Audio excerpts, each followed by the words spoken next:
Welcome back to Screen Sleuths. Rob and I have officially reintegrated, and just as expected, we have no side effects.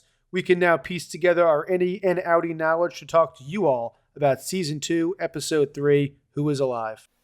You're absolutely right, Chris. We reintegrated just as expected, and we have no side effects. We can now piece together our innie and outie. Okay, maybe a few side effects. But you all saw the show, so you don't need us to recap what you already know. So let's dive into the good stuff. What we're going to do is actually hit each character and talk about where they are now and discuss any popular theories that we have about them. And let's kick it off with Miss Cobell, arguably the most zealous of all the non-Egan characters.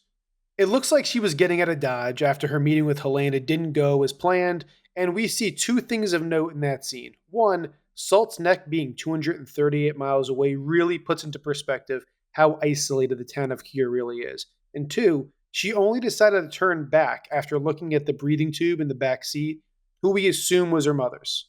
It's also interesting that of all the Kier items that were in her totally non-creepy shrine, she kept just the tube. And obviously later on, we get the super tense parking lot scene between Cobell and Helena, where Harmony just lets loose, telling her that she earned her place and wasn't born into it, like someone we know, and even tells her that they didn't have a choice to bring her back. Which begs the question, why does Cobell get the justification to have that attitude, especially with the heir to the throne sitting right in front of her having this conversation?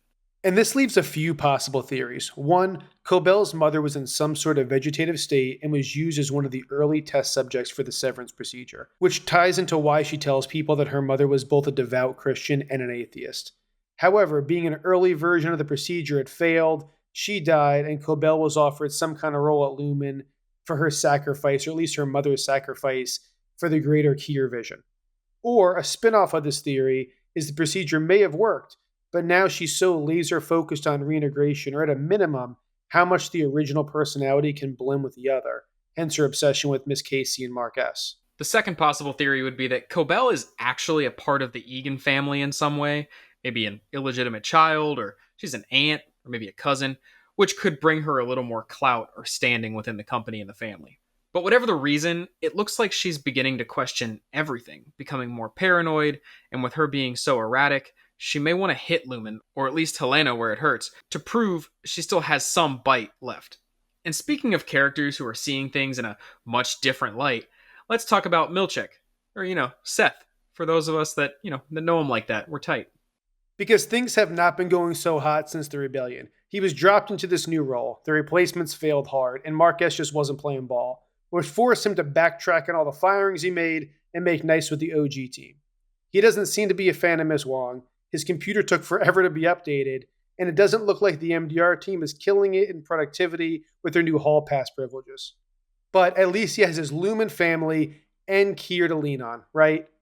Sure, because in comes Natalie to drop off some, let's call it updated Kier artwork, which definitely makes him realize that although he saw himself in Kier and regarded himself as just another one of Kier's children, Lumen definitely did not.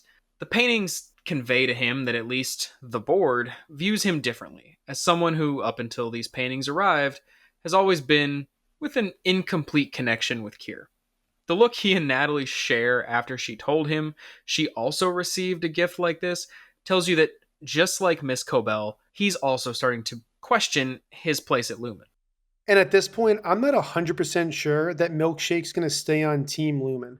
I feel like of all the pro Lumen characters so far, he might be the one to break rank later in the series. This episode also brought the board back into the spotlight. Theories about who they are or what they may be. And with a big moment like Mark reintegrating being done in episode 3, it makes me think that the big she is alive moment in season 2 is going to be the big reveal of who the board is. With that said, right now me and Rob feel like the board, being some version of combined consciousness from prior Egan CEOs, which is uploaded to the collective during their revolving ceremony, seems to make the most sense. The idea of multiple minds housed in a single body or database could explain why Natalie uses it and they interchangeably when referring to the board. But now it's probably time to talk about the most important scenes in the whole episode and our reluctant hero, Mark. Rob, what do you think? He's gone and done it. And I'm sure that none of us are surprised that Mark has fully committed to being reintegrated even with the somewhat minimal confirmation that he received that Gemma may still be alive. The big potential course we could really see this taking is that not only is he going to be able to piece together information from his innie and his outie, but unlike the potential of Helena being able to study her innie's mannerisms, if Mark is reintegrated and returns to the severed floor, he's not going to be able to pass as Mark S, which will most likely end up being a catalyst or the turning point for us as the audience to learn if it's really been Helly or Helena. Whenever this information gets to Helly on the floor, depending on her reaction, we're going to have solid confirmation. Agreed. And it's worth pointing out that the sand circles created during the reintegration process are also shown on the computer screen with Miss Casey's vitals in episode 1, and the 5 wavelengths of the brain most likely correlate to the 5 boxes MDR is dropping the numbers into. Alright, on to Irving, who's just so proud of his new hall pass. Irving finds himself at a bit of a crossroads both inside and outside the severed floor. His Audi's clearly still working as a part of the resistance against Lumen, which works out nicely now that Irv is kind of contributing, even reluctantly, with the fact finding mission inside for Miss Casey. Yeah, and it was really nice to see him reconnect with Felicia now that they've found common ground over Bert. He also may have found out the biggest piece of new information for us, though, as an audience at least, with Felicia confirming the export hallway. So, what is the hallway and what is it used for? They're clearly using it for things other than transporting the 3D printed goods now. If not, the O&D department would still be able to go down. And we know Miss Casey went down to the hallway, so it may be safe to assume that they're now exporting people and not just goods. And another converted area we now see as the security office is where Milchick actually put in the family meeting room, which I was just not expecting to be real. And our man Dylan, we already knew that he was driven by rewards and praise, but it looks like he may have finally found his path forward, and unfortunately, he's more likely than not going to be less willing to stir the pot with the rest of the team now that he's kind of getting what was promised to him. He now knows that his Audi doesn't seem to have the same level of drive that he feels he has, and he knows that his success at work could be doing more good at home for his family than anything else could be. Yeah, I'm definitely seeing a possible world where reintegration for Dylan actually becomes a goal for his innie, but also Gretchen. If she's potentially maybe seeing an upgrade for herself to the version she has at home, she's clearly working a night job to kind of help make ends meet as well. A job that could potentially be Lumen security based on the outfit we see there. That could be something interesting that we see. And another potential reason, maybe she knows Mr. Milkshake's real name of Seth. So just something to keep an eye on there as well going forward for Dylan and his family. Yeah, I found it interesting that she called him Seth. It just seems like, based on the firing scenes that we saw last episode, their family doesn't have a first name basis kind of relationship with him. And the fact that she called him that just seems a little odd. It could be nothing, but it just seemed to stand out to me. And while that may not have been a clue, the Danger Mouse cartoon playing on the TV in the background was for sure.